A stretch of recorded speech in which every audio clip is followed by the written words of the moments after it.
Hey everybody, welcome back to my channel Grown Folk. It's your girl Ashley.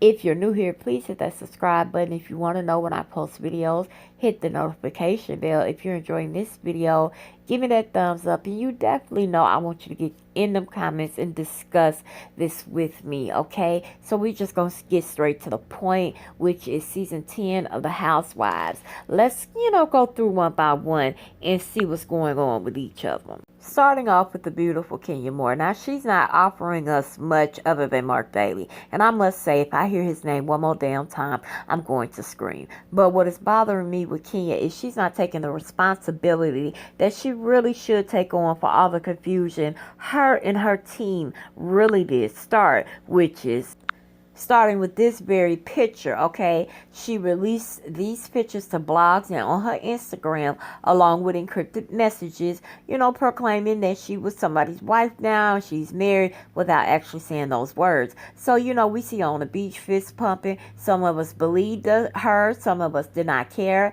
and, some people didn't believe her. But it was like, okay, she let it known that it was not a production, it was not a play, it was not a photo shoot. So, it's like, okay, I'm really married, and this is what was going around. But then all of a sudden, this fella popped up, and it's like, okay, who the hell are you? Because this ain't the same dude in the pictures. Okay, it's very confusing. This could be a man of her past, this could be a friend. But she did not clarify and say, hey, that's not my husband. I don't have to release his name to say, hey, that ain't him, So finally, the real Slim Shady stood up, and we got to meet the real Mark Bailey, okay? And I just thought it was too much confusing because you clearly, orchestrated that very well. Now, the simple thing to point out is these is clearly three different men. Okay, you got the photo op dude that obviously was just used for the pictures. You got random, don't nobody know what point in time he was in their life. And then you got the real Mark Bailey. Okay, you cannot be upset because this is what you put out. You led the confusion when you could have just been like, I'm not going to say my husband's name. I'll release the pictures and things when I want to. And that's just that. That's going to be the end of the day in conversation. But you chose not to do that, so you really can't be mad or confused why people had a lot of confusion. Miss Bone Collector herself, Sheree Whitfield. Okay, now Sheree ain't got too much going on but her boo and this bone collecting thing. So let's break down the bone collecting thing. When Nene had that all-white bring a gay party, she should have known was going to offend people.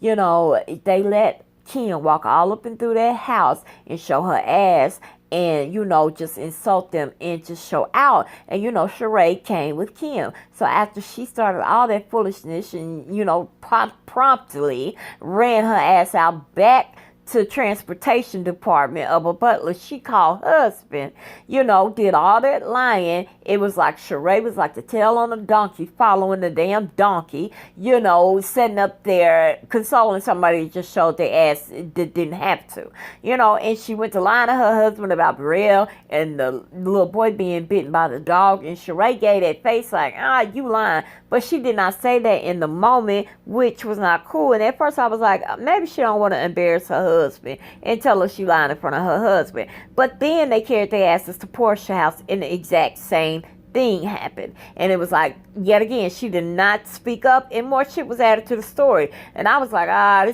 this going too damn far. And then she carried her behind to Candy house and told the same damn story with extra stuff in it. And it's like, really, Sheree had done? Why not say, I don't think that don't sound like something she would do. Then Sheree said, she didn't say that. And to me, that you making yourself part of the problem because you should have led with that she lying. Because it was no other way. You knew that. You said it in the confessional. So why not say it to the people when you telling the story? And of course, we got her boo Tyrone. Okay, she really feeling this young man, and get your groove on, girl. But one thing that I found really, really strange early on in the game is that major ass hate that Nene was doing when they was in San Francisco. Now, the expression Candy gave, like, I heard some things about him, girl, watch your pocketbook, was one thing. But the expression that Nene gave, like, oh, he's with you, it don't seem, you're not his type, and da-da-da-da-da. that's all a woman that didn't had that man before and don't want you to have him. Now, I don't know what part-time of Nene's life that she, gave it to Tyrone, but something happened between them, and Sheree revealed that Sunday night, and she can't control the phone call, with him speaking, but I did think it was a little tacky when she brought it to the confessional with saying, he said that Nene, was coming at him and all this stuff, because that ain't gonna do nothing but stir up a bunch of drama that we really do not want to see. Moving on to Porsha really ain't much, all right? Okay, because Porsha is, just looking dumb at all times due to the fact that, she just trying to make up for some shit she should have never done in the beginning, okay? And, ain't nothing going on with her, but, kissing candy ass and that creepy ass scene with Ricky Smiley. That's the only two things that I can honestly say about Porsha. So we just gonna move right along. Miss Money Train Candy Burris. Okay, now Candy usually makes the right moves, but I think she kind of slipped up earlier in the year, or, they led into this year, which was that escape reality show that she did that did not paint her in any good light, okay, because it just only showed to the public all of the things that the people in the industry and people that work with her say she too hard to work with, she bossy, she just not pleasant. It showed a spotlight on what they were saying, and it was just like, oh, okay, now I see why they don't be liking her, and we don't see that on the Real Housewives. So I really thought that was a bad mistake for her to really do.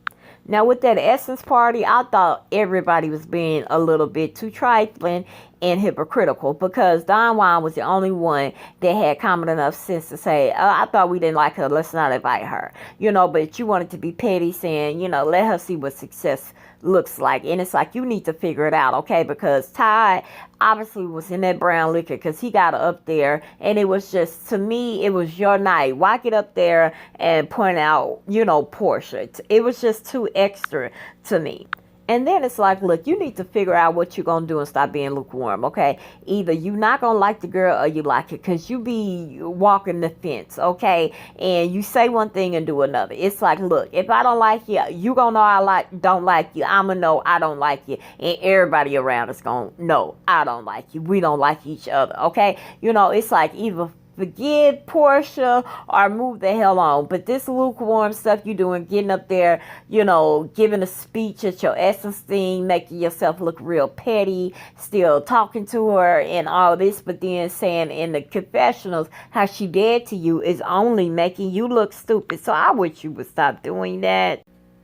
Miss I Woke Up Like This, Cynthia Bailey. Okay, we can touch on a few things. First being her leaving Peter. I think that was a big mistake that she is going to come to regret. Okay, her baby daddy Leon had us hip a while ago by telling us, that's the reason they didn't work, because she was too dramatic. She didn't put enough effort into the relationship, and she will walk away entirely too easy. So I thought it was sad to sit there and watch that unfold.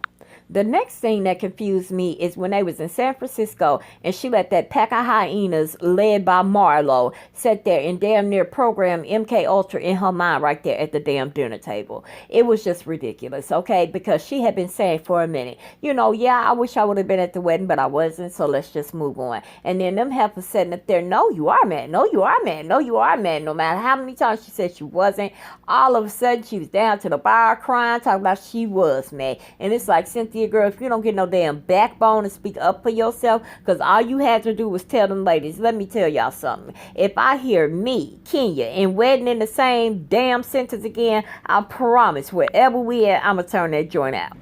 So it really did not surprise me when she allowed Kim to disrespect her by telling her, be quiet, be cute, be mute, and just stand there. Okay, because we're not playing them type of games. I went over there to a psychic lady, asked her, did she have some baby powder? Had she said no, carried my ass down to the Dollar General, bought some, come back, put a heap of handful in my hand, and slapped the hell across her decoy duck looking ass face. Okay, we will not be disrespecting me like that.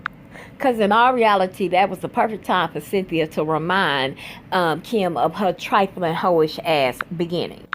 But what disgusted me was the way they set up and ambushed Will. Okay, it was unnecessary. First of all, Eva's story changed from the limo to the group of girls to him. So that's usually a bad sign. And then they were supposed to talk to her on a one-on-one. Then here come the whole crowd just really wanting to see her pain. Okay, Eva couldn't keep shit together, and it was like Big Bird over there on the side. Nene Leakes talking about some, oh no, you're not gonna get mad. Yes the hell he can get mad. Nene, you better go find Greg a kid to play with, because you ain't got nothing to do with this. And that's exactly what I would have told her ass. I really wish Cynthia would have protected him in that moment and handled it later between the two of them. And while we're talking about peaches, let's bring up Marlo's simple, petty, dusted, thirsty, trifling, picking, pathetic behind. Okay, the shit she pulled at that Essence party was just too much for me.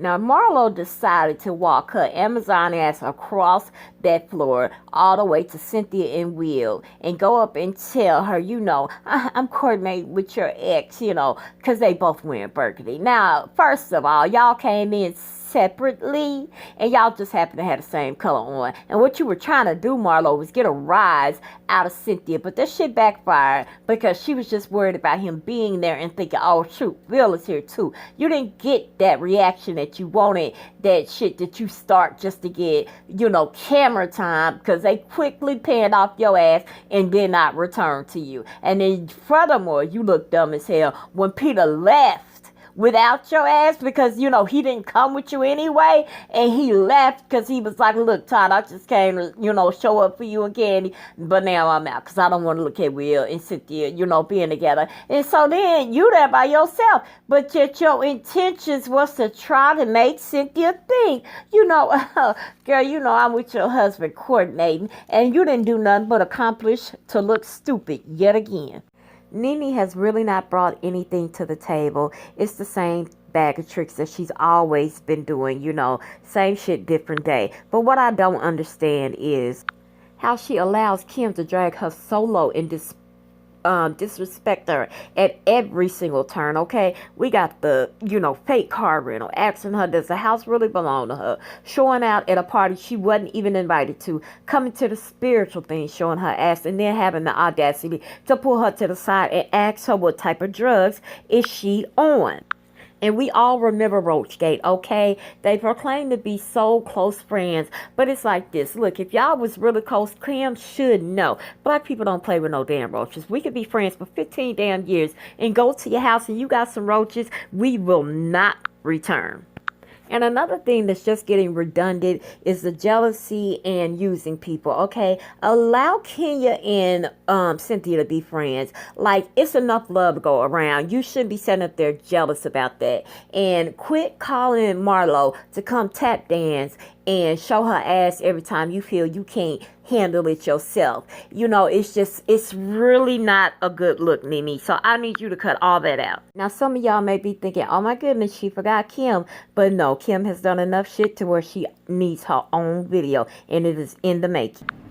Now, you already know I want you to get down in them comments and give me your opinion. I mean, come on. Does Kenya need to stop talking about her man? Is Candy petty? You know, is Will fraudulent? Does Porsha just need to leave? Does Nene need to grow up and evolve? And should have Sheree have kept her man, you know, a secret? Get down below and let me know, okay? You know I enjoyed you like always, and I will see you on my next video about Kim Zolciak trifling ass.